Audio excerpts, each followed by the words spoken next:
दोस्तों नमस्कार। कैसे हैं? एकदम ठीक ठाक। चलिए फिर आगे बढ़ते हैं। और क्या, देखिए आज का जो वीडियो है सर वो पंखे के टेस्टिंग के ऊपर है।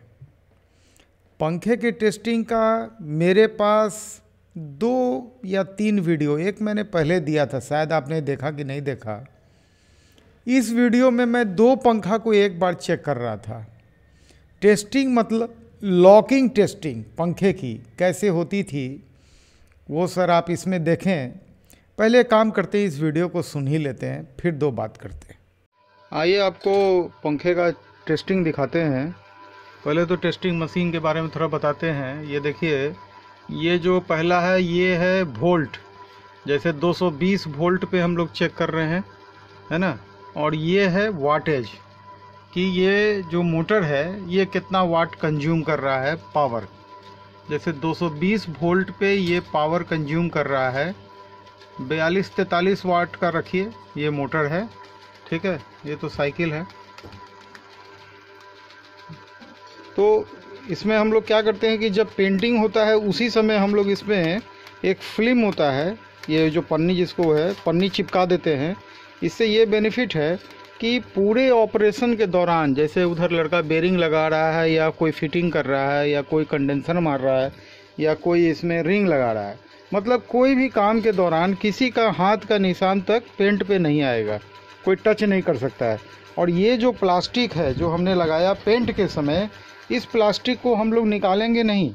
ये कस्टमर जब पंखा फिट करेगा तो निकालेंगे वो, यानी हम लोग को उसको छूना ही नहीं है। हम लोग इसी अवस्था में इसको पैक कर देंगे। अब देखिए, मोटर तो है जैसे मान लीजिए कि 220 वोल्ट पे 43 वाट, लेकिन लिखते हम लोग हैं 50 वाट, है ना। लेकिन मोटा मोटी यही 42, 43, 44, 50 वाट के अंदर का ही टोटल मोटर रहता है। अब ये 220 वोल्ट पे अगर हम वोल्टेज 200 कर देते हैं, जैसे देखिए हम वोल्टेज घटा रहे हैं, तो ये हो गया 200 वोल्ट, तो ये हो गया मोटर का कंजम्पशन भी घट गया। ये हो गया 36-35 वाट, 36 वाट पकड़िए। लेकिन चूँकि स्टैंडर्ड 220 वोल्ट है तो ये लेगा इसको 220 वोल्ट पे, तो ये कंजम्पशन है 43.2 या 43 है ये आसपास। इसीलिए हम लोग बोलते हैं 50 वाट का मोटर हम बनाते हैं। देखिए, पंखे की ताकत को चेक करने का सर इसका दूसरा जोड़ा नहीं है। पंखे को चेक करने के लिए हाई वोल्टेज टेस्टिंग ये एक मस्ट है। अगर आपने मेरा हाई वोल्टेज का वीडियो नहीं देखा है तो खोजिए, नहीं मिलेगा तो सर मैं तो बना ही दूंगा, क्योंकि मैं इस काम में ये स्पेशल सीरीज़ में लग गया हूँ। पुराने वीडियो को निकाल के आपको दिखा रहा हूँ। लॉकिंग टेस्ट करना, पंखे की ताकत को चेक करना और हाई वोल्टेज करना, अगर आप ये 2 काम जितने मैकेनिक भाई हैं अगर वो भी कर लें तो बहुत लोग बोलते हैं ना। आज ही मेरे व्हाट्सएप में 2 व्यक्ति का मैसेज था कि सर डाटा ठीक है, ये है वो है, फिर भी आरपीएम नहीं आ रहा है, पंखा हीट हो रहा है। सर इसका वजह ज़रूर कुछ होगा। कहीं हो सकता है एक आध तार उतर गया हो, मे बी पॉसिबल। अगर एक आध तार पेपर और लोहे के बीच में उतर गया हो वो दिखने वाला नहीं है, इसलिए कि वो जब उतरेगा उसके बाद जब बाकी 300-400 टर्न उसके ऊपर चढ़ जाएगा तो वो अंदर छुप जाएगा, वो आपको कैसे पता चलेगा। जब वो हाई वोल्टेज हम लोग देते हैं 1500-1700 वोल्ट पास कराते हैं तब वो बता देता है, 220 में नहीं पता चलता है। उसके अलावा पंखे की ताकत की जांच जो हम लोग बना रहे हैं, मान लीजिए कि हमको लग रहा है कि तार सही है। मैक्सिमम भाई लोग जो कॉपर लेते हैं सर लोकल मार्केट से लेते हैं। ट्रेडर लोग क्या करते हैं, अपनी कमाई को बढ़ाने के लिए फैक्ट्री वाले से डबल ट्रिपल इंसुलेटेड कॉपर कभी कभी बनवा लेते हैं। अंडर गेज कॉपर होता है और उसमें इंसुलेशन मोटा करके गेज को मेकअप कर दिया जाता है। वार्निश का क्या कीमत है? 100-200 रुपया लीटर। कॉपर का क्या कीमत है? 1000 रुपया किलो। अगर ऐसा करने से 800 रुपये किलो पे फ़ायदा हो जाए इनकेस, तो समझिए कितनी बड़ी बात है। अगर हम ऐसा करके कुछ भी बचा लें और उसका कुछ हिस्सा अगर ट्रेडर को मिल जाए, कुछ हिस्सा मैन्युफैक्चरर बांट लें, इसीलिए मैं बोलता हूँ, इस तरह की धोखे की शिकार मैं कई दफ़ा स्टेबलाइजर के क्षेत्र में हो चुका था। अंतोगत्वा जब मैं अमित जी से जुड़ा, उनके यहाँ से सही पूछे तो एक तरह का कॉपर आने लगा, और जब एक तरह का कॉपर आने लगा तो हम तो एक ही डेटा का इस्तेमाल करते थे, दूसरा डाटा तो हमारे पास होता भी नहीं था, और ना कोई मैकेनिक हम थे, ना रिपेयरिंग का काम करते थे। मेरा नया पंखा बनाने का काम था। एक डाटा सिर्फ टोटल पंखे पे यूज़ होता था, तो पता चलता था कि कभी कभी मार्केट से कॉपर उठाना पड़ा, अगर टाइमली नहीं मिल पाया तो पता चला कि डेटा उटा ठीक है, लेकिन अचानक लॉकिंग मशीन में गया तो प्रॉब्लम जनरेट आ गया, लड़का कंप्लेन निकाल रहा है। हम लोग उसको माने बारीकी से चेक कर रहे हैं। सीएनसी मशीन में जब वाइंडिंग होता है तो उसमें एक टर्न आगे पीछे का तो गुंजाइश होता ही नहीं है, सब कुछ ठीक है, तो प्रॉब्लम कहाँ है। तब क्या हुआ कि मेरे दिमाग में आया, मैंने कॉपर के तार को जलाया, थोड़ा सा बर्न किया।